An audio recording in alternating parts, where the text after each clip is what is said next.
Okay.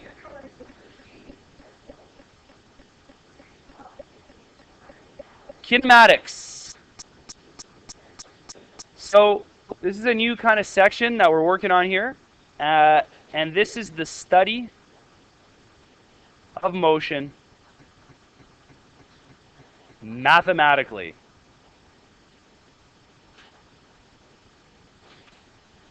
Down. So the study of motion mathematically. Okay, so just a quick little recall here. Last time we talked about the concept of delta notation. Okay. Delta notation is a way of showing the change in something over time. Okay.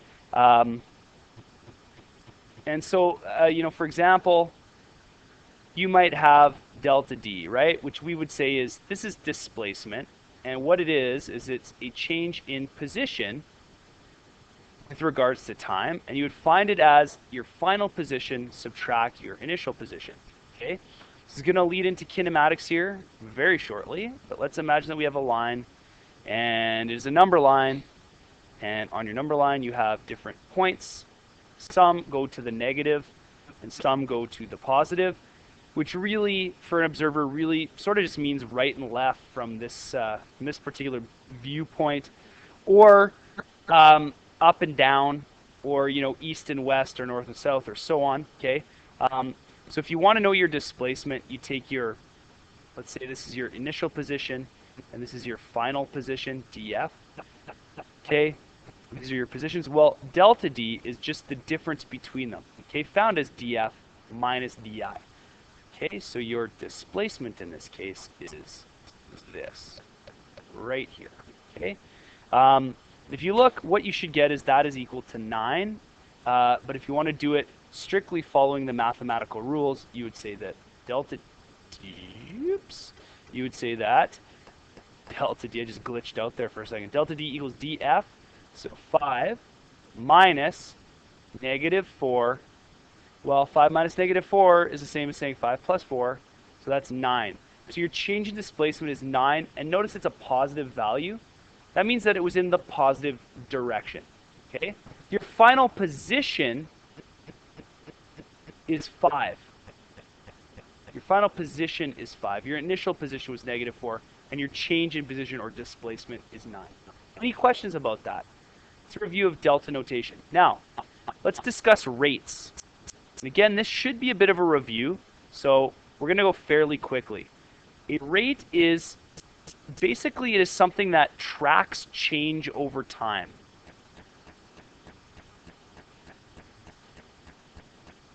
So as time passes, something changes. Okay. And the first rate of change that we're going to talk about is the rate of change in displacement. Rate of change in displacement.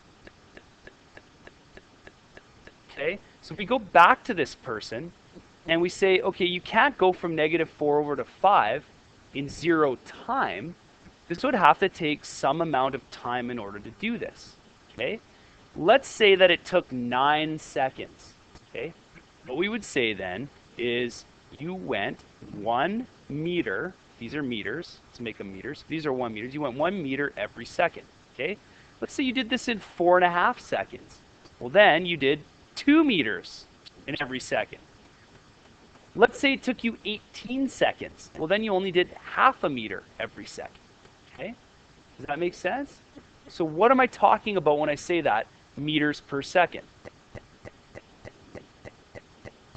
Velocity, right? Okay, so speed would be if we were talking about distance.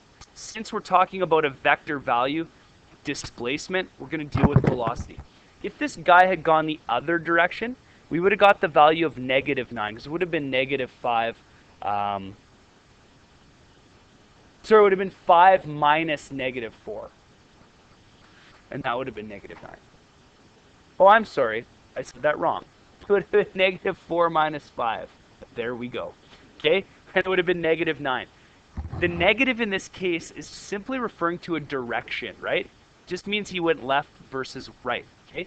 But anyway, Rate of change in displacement is velocity, and velocity is found as change in displacement over a period of time, okay? Or change in time if you want, okay? So let's say, in this case, find velocity if the motion took 4.5 seconds, okay? I'm just going to add a word in here, and that word is average, okay? And I'll talk about why it's average in just a second. So VAV, I'm going to put a little av in there. So average velocity for this, and let's put our little vector symbols in too, just to be totally correct. So delta D we found earlier on, which was dF minus di over TF minus TI. Okay, dF minus di worked out to be 9 meters. TF minus TI worked out to be 4.5 seconds. We would get our answer as 2 meters happening every second. Okay. Just remember here, if you're not used to seeing units like this, it's exactly the same as saying this. Okay, it's exactly the same.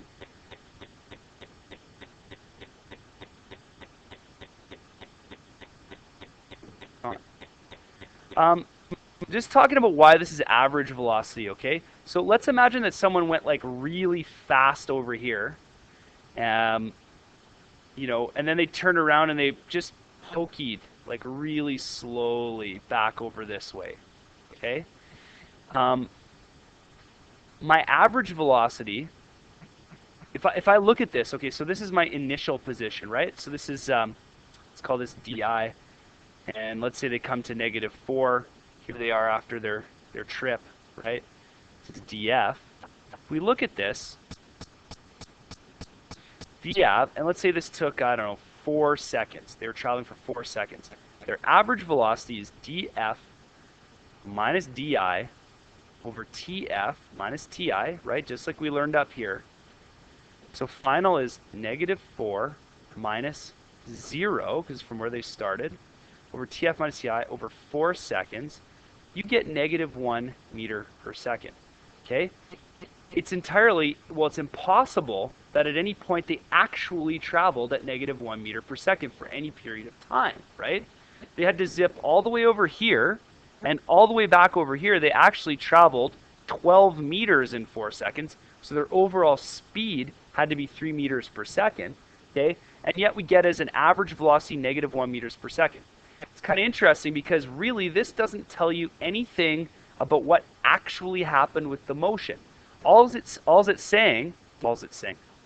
is saying is that it is the same thing as if this person had traveled 1 meter per second over to here, okay? That's average velocity. It's saying, it says if we did that, okay? It's not saying what it actually did. And then, just again, recapping what you did last year, acceleration. So this is a little bit different, still with the number line. Okay, so let's put that number line in here. Okay, we'll put our little spots on it. This is when the rate in change in displacement is changing as well, okay? So acceleration is the rate of change in velocity. So we know this just like as speeding up or slowing down. Yep. Yep. Speeding up or slowing, okay? So to show that, usually what we would do is we would say, imagine there's like a strobe light showing an object at different points, right? Let's say it starts over here. So there's time 0. At 1 second, we'll say the object is here. At 2 seconds, we'll say the object is here. 3 seconds, we'll say the object is here. 4 seconds, The object's like way over here. So you'll see here that the velocity for each of these time intervals is changing. It's the same amount of time, but it's a larger delta v as you go, right? So as time goes by, the object speeds up. Are you with me? So what you might have in this scenario is, let's say your initial velocity, okay, at time 0 is 0 meters per second. Okay, and at time 4, Vf equals 4 meters per second. So your velocity is increased from 0 to 4 meters per second. So acceleration, and that took, let's say this took, well, it takes 4 seconds. Acceleration in this case is delta v, change in velocity, over the given time period. So we have Vf minus Vi, final velocity minus initial, over the time period, that is in this case, equal to 4 seconds. Okay? So you have 4 meters per second minus 0 meters per second divided by 4 seconds. So what you get is, every second, this thing is traveling 1 meter per second faster than it was the second before. 0 meters per second, 1 meter per second, 2 meters per second, 3 meters per second, 4 meters per second. So you get an increase in velocity of 1 meter per second, or 1 meter per second squared. So every second it's going 1 meter per second faster. Now this is review of last year, okay? I think I'll stop there for today. Okay.